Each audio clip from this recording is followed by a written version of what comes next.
بسم اللہ الرحمن الرحیم۔ آنکھیں انسانی جسم کا وہ حصہ ہیں جس کا ذکر طب سے زیادہ ہمیں شعر و ادب کی کتابوں میں ملتا ہے۔ فیاض نے کیا خوب کہا تھا، تیری صورت سے ہے عالم میں بہاروں کو ثبات، تیری آنکھوں کے سوا دنیا میں رکھا کیا ہے۔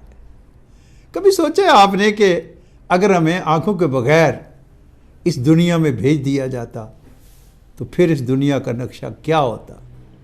سکوت شام صحرا میں غروب آفتاب کا منظر، اور پھر گردش پہم سے جام زندگی کے نقوش، عقل کو حیران کر دینے والی آنکھوں کی ٹھنڈک، ہم سب سے محروم رہ جاتے۔ اس میں کیا شک ہے کہ تر و تازہ توانائی سے بھرپور فطرت ہماری روحانی اور جسمانی بیماریوں کا شافی علاج ہے۔ یادش بخیر، سوات کے خوبصورت مقام کالام میں پہلی بار جب میں گیا تو اس کے حسن و دل فریبی نے مجھے مبہوت سا کر دیا۔ کسی ایک سمت کرسی رکھ کر بیٹھ نہیں پاتا تھا کہ دوسری سمت سے مجھے زیادہ کشش نظر آنے لگتی۔ یوں میری کرسی میز کے گرد مسلسل حرکت پذیر رہی۔ بادلوں کے ٹکڑے اٹکیلیاں کرتے جب ہمارے قریب سے گزرتے تو ہم آنکھیں جھپکنا بھول جاتے۔ اس سارے حسن کے پیچھے وہاں کے گھنے جنگلات تھے۔ بدنصیبی سے وہ جنگلات ٹمبر مافیا کی نظر ہو گئے اور کلام کا حسن افسانوں میں کھو گیا۔ ایسے ہی چند اور مناظر جو میری زندگی کا حاصل ہیں، جو میرے خوابوں و خیالوں میں ہمیشہ بستے ہیں، ان میں ملکہ پربت کے سحر نے مجھے مسحور کر دیا۔ جھیل سیف الملوک کے اوٹ میں 17,500 فٹ کی پرکشش قامت لیے سرمئی بادل کے آنچل میں پردہ نشین فطرت کی یہ شاہکار ایسے لگتا تھا کہ مجھ سے محو گفتگو ہے۔ اب میرا جی چاہتا تھا کہ میں اڑ کر اس کے حسن لازوال میں کھو جاؤں۔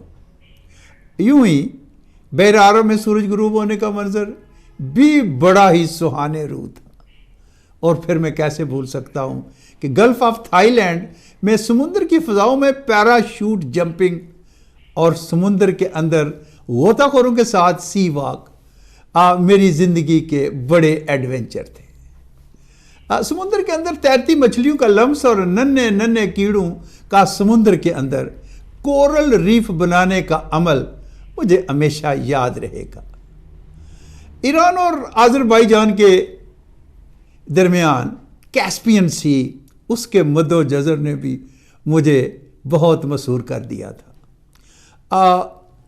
مسجد قباء کے قریب پہاڑی سے مدینہ منورہ کا ایریل ویو اور اپنی چھت پر بیٹھ کر اپنے گاؤں کا نظارہ، یہ سارے کے سارے میرے من کو ہمیشہ منور کر دیتے۔ ان سارے مناظر کا جنہیں میں نے اپنی زندگی کا حاصل قرار دیا، اس کے بعد جب میں نے سورۃ السجدہ کی آیت نمبر 17 پہ غور کیا، اس کو پڑھا، تو جو راز اس نے کھولے وہ تو ان سے کئی گنا بڑھ کے تھے، اور اس نے ایک میرے اندر نیا تجسس پیدا کر دیا۔ سورہ السجدہ آیت نمبر 17 میں اللہ فرماتا ہے، فَلَا تَعْلَمُ نَفْسٌ مَا أَخْفِيَ لَهُم مِّن قُرَّةِ أَعْيُنٍ۔ کوئی انسان نہیں جانتا کہ ان کی آنکھوں کی ٹھنڈک کے لیے ہم نے کیا کچھ چھپا کے رکھا ہے۔ آخرت کی جن نعمتوں کا ذکر عمومی طور پر قرآن میں ملتا ہے، ان کا تعلق ابتدائی مہمانداری یعنی نوزل سے ہے۔ جب کوئی مہمان آپ کے دروازے پر آتا ہے اور اپنی سواری سے اترتا ہے تو اسے نوزیل کہتے ہیں۔ اس وقت مہمانداری کو نوزل کے نام سے پکارا جاتا ہے۔ اس کے بعد اس کی ضیافت ہوتی ہے جس میں قیام، آرام اور طعام کا بندوبست شامل ہوتا ہے۔ لہٰذا جس جنت کی جن نعمتوں کا ذکر قرآن میں ملتا ہے وہ ابتدائی ہیں، وہ ان کا تعلق نزول کے ساتھ۔ حضرت ابو ہریرہ رضی اللہ تعالیٰ عنہ روایت کرتے ہیں کہ اللہ کے رسول نے فرمایا، یہ حدیث بخاری اور مسلم میں، کہ اللہ تعالیٰ ارشاد فرماتا ہے کہ میں نے اپنے صالح بندوں کے لیے وہ کچھ تیار کر رکھا ہے جو کسی آنکھ نے دیکھا نہیں، کسی کان نے سنا نہیں، اور کسی انسان کے دل میں اس کا گمان ہی نہیں گزرا۔ جزاؤہم بما کانوا یعملون، ان کے اعمال کے بدلے کے طور پر۔